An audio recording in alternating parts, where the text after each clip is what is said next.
No Angel, Chapter 1, Bird Calls, June 25th and 26th of 2003. Timmy leaned casually against the rear fender of my black Mercury Cougar, a cell phone on his ear and a smile on his face. The bastard was typically calm. 12 months, I've been his partner, in and out of harm's way, both together and alone, and the guy never looked stressed. He was as self-possessed as a rooster in a hen house, my popular opposite. I paced in front of him, rehearsing what I was going to tell our Hells Angels brothers. I shook the last smoke out of a pack of Newports. Shit. I lit the cigarette, crumpled the pack, and threw it to the ground. It was 10 a.m., and I'd literally emptied the first pack of the carton I'd bought that morning. Timmy said into his phone, "I love you too, honey cake. I should be home soon." He'd be saying things like that, going on 5 minutes. I stared at him and said, "The fuck, stud, come on."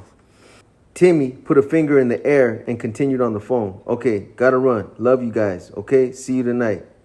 He snapped the phone closed. "What's the drama, Bird? We got this."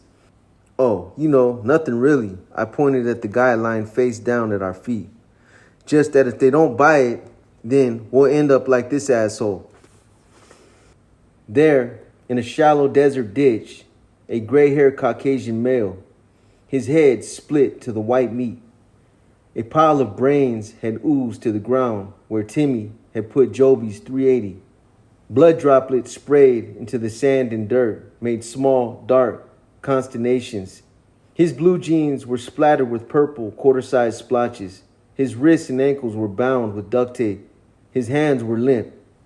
It was already over 100 degrees, and the promise of coagulated blood and exposed matter had begun to attract flies. He wore a black leather jacket whose top rocker, that curved cloth patch that spanned the shoulder blades, read Mongols. I asked, "You think he's dead?" Timmy said, "Dude looks deader than disco. Shit. Those look like those brains in the dirt." Timmy leaned in closer. "Yeah, I'd say he's pretty dead." He spat a stream of phlegm into the brush beyond the grave. "Dude, no fucking around here. We go home and show the boys we killed a Mongol, then we better be dead nuts sure it doesn't look like he's coming back." Timmy smiled. "Relax, Bird. We got this. Like Lionel Richie said, we're easy like Sunday morning." And then he started to sing badly. "Why in the world would anybody want to put chains on me? I paid my dues to make it. Everybody wants to be what they want me to be. I'm not happy when I try to fake it. Oh, that's why I'm easy. Yeah, easy like Sunday morning." I smiled and said, You're right. Even if you ain't right, I don't see how it matters. We've come too far." He thought about that for a second. "Yeah, we have. We threw a couple shovels of dirt on our corpse and took some pictures. We relieved him of his Mongol's jacket, stuffing it in the FedEx box. We got in the car and headed home to Phoenix." Timmy drove. I made some phone calls.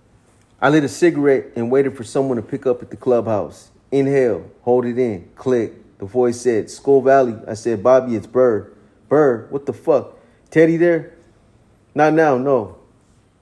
Bobby Renstra's voice was humorless and empty. "We're on our way back." "We who?" Inhale, hold it in. I said, "Me and Timmy." "No, Pops." "No, Pops. He stayed in Mexico." "So Pops is gone?" I heard him light a cigarette. He'd only started smoking again since we met. "Yeah, dude. Wow." Bobby smoked, inhaled, held it in. I said, "We should probably talk about this later, don't you think?" Yeah, of course. When will you be back?" "Soon. I'll call when we're back in the valley." "Okay. Get home safe." "We will. Don't worry. I'll see you tomorrow." "Okay. Later. I flipped myself shut and turned to Timmy and said, "He bit it. Pops' death should work to our advantage." Timmy barely nodded. He was probably thinking about his wife and kids. Above all else, Timmy was decent. I looked past him. The asphalt and brown California pines, the late afternoon grid of Phoenix, Arizona, moved beyond him like a sunset movie backdrop. The next afternoon, JJ, Timmy, and I chowed at a Pizza Hut. We hadn't seen Bobby or any of the other boys yet. We wanted their attention to Bill. JJ's phone rang. She looked at the ID, then at me. I shrugged, stuffed the pepperoni slice in my mouth, and nodded. She flipped open. "Hello?" She grinned. "Hi, Bobby. No, I haven't heard from him. You have? When?" "What did he say?" "He said what?" "Bobby, what the fuck do you mean Pops is dead?" She lowered her voice and choked out the words with a frightened stutter. Bobby, you're scaring me. I don't know what the fuck's going on. All I know is a FedEx box came to the house this morning. It was sent from Nogales, Mexico. She pulled the phone away from her ear and placed a slice of roasted green pepper in her mouth. She sipped more on iced tea. No way, Bobby. I'm not opening shit. No, forget it. Not until Bird gets back. JJ's fear was convincing and effective. Our plan seemed to be working. We weren't your average looking cops. We weren't even your average looking undercover cops. And we painted quite a picture. Timmy and I were bald, muscular, and covered in tattoos. JJ was cute, buxom, and focused. My eyes were blue and always lit up. Timmy's brown and wise. JJ's green and eager. Each of my long, bony fingers was armored with silver rings depicting things like skulls and talons and lightning bolts. My long, straggly goatee was haphazardly twisted into a ragged braid. JJ and I wore white wife-beater tank tops, and Timmy wore a black sleeveless t-shirt that said Skull Valley Graveyard Crew over the heart. I wore green camo cargo pants and flip-flops, and they wore jeans and riding boots. We each openly carried at least one firearm.